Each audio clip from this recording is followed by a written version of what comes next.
ഒഴിയങ്കാലം കഴിഞ്ഞപ്പോൾ എന്തെല്ലാം പ്രതീക്ഷകളാണ് തളിരിടുന്നതെന്നറിയാമോ? തേനുണ്ണാമെന്നുള്ളൊരു പ്രതീക്ഷ തേനീച്ചകളിലും ശലഭങ്ങളിലും കാണും. തേനുണ്ട് വയർ നിറച്ചൊരു പാട്ടുപാടാം തളിരിൽ തിന്ന് എന്ന് കുയിലിനും കാണും. അവരും വരും. റംബൂട്ടാൻ തളിർത്തു, ജാതിയും തളിർത്തു, ഞങ്ങളുടെ ഇലിമ്പപ്പുളിയും തളിർത്തു, മുട്ടപ്പഴവും തളിർത്തു പോക്കും എന്ന പ്രതീക്ഷയോടെ നിൽക്കുന്നു. ജാതിയും തളിരിട്ടു.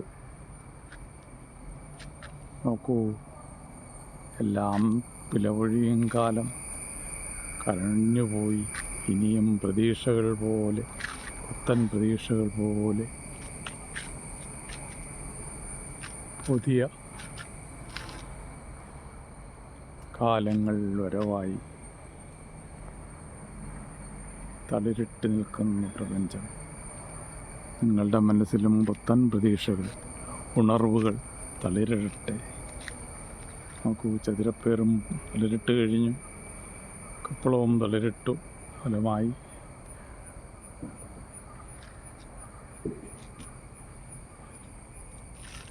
ഇതാണ് പ്രകൃതിയുടെ നിയമം.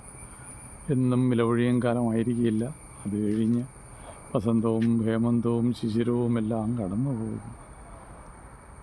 ശരത്കാലവും കടന്നു പോകും. പിന്നെയും വസന്തം വിരിയും.